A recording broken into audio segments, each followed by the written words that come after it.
promotion's generally a good thing in the workplace, right? It's something we all strive towards. But what happens when you're given maybe a fancy new title, some more responsibilities, but you're still getting paid the same as your previous role? This is being called a so-called dry promotion, and people are finding it difficult to navigate. So, money expert Robyn Thompson is here today with some answers and some advice. Good morning. Good morning. So it reminds me of that philosophical question, if a tree falls in the forest, nobody's there to hear it, does it make a sound? So if you're offered a promotion, but with no extra pay, is it really a promotion? And what should folks do if they're approached with this sort of proposal?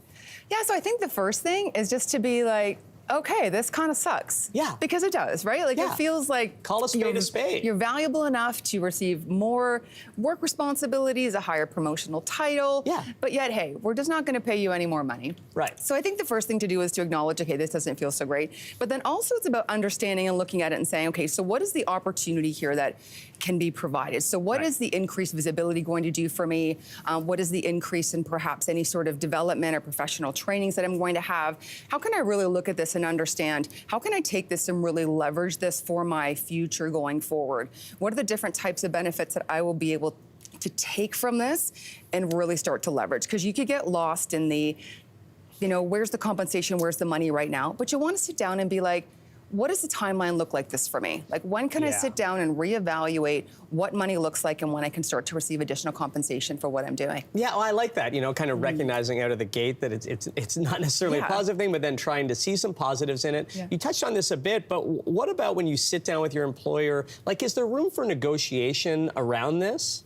100%. So you're going to negotiate, and you're going to have some agency around what it is that you're looking for. So there's different things that you can negotiate. So you can take a look at things like additional vacation days, again, that professional development, performance bonuses, mental health days. So you want to take a look at the things that may be a place where they can expand their budget to be able to provide some additional compensation for you that's going to make a difference for you, and still allow them to be able to say, hey, here's your gold star, but here's going to be something that we can help you to sort of show you your value and show you your worth. Because they're not telling you you're not valuable. They're in fact saying the opposite of that.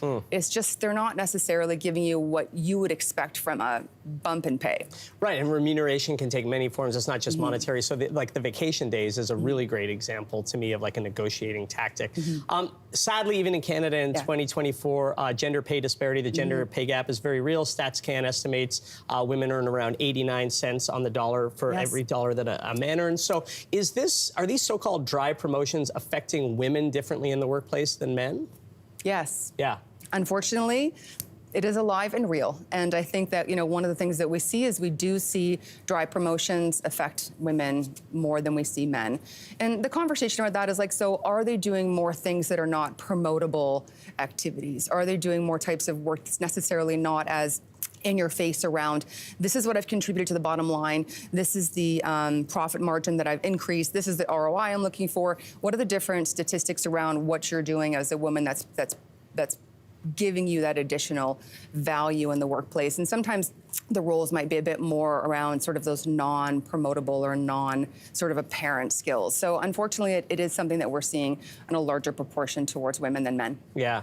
Okay, so let's say, Robyn, you're approached with one of these dry promotions, a new title, more responsibility, but no additional pay, and you don't want to take it. You maybe have a conversation with your employer, but you decide, no, I don't want to do this. How do you decline the offer without burning a bridge with your employer? And that's a very important thing, because it's one of those figures that come up, like, if I don't take this promotion, what's going to happen to me? Like, am I still going to have my job? Am I still going to be valued? And I think it's about sitting down and having that conversation from an authentic perspective. So first, acknowledge the fact that someone wants to promote you and give you a role that is beyond where you are right now.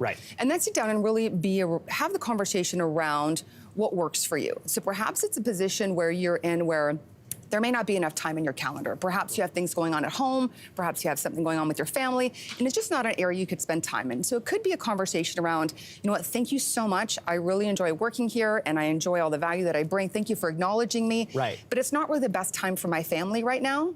Because it's just any extra time from work other than what I'm doing, I need to be spending there.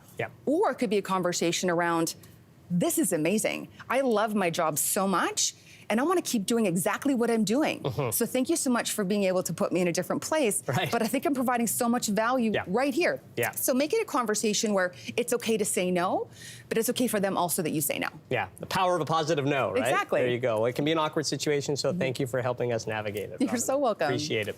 Hey, thanks for watching. If you liked this, be sure to subscribe here, or you can check out more Your Morning videos right here.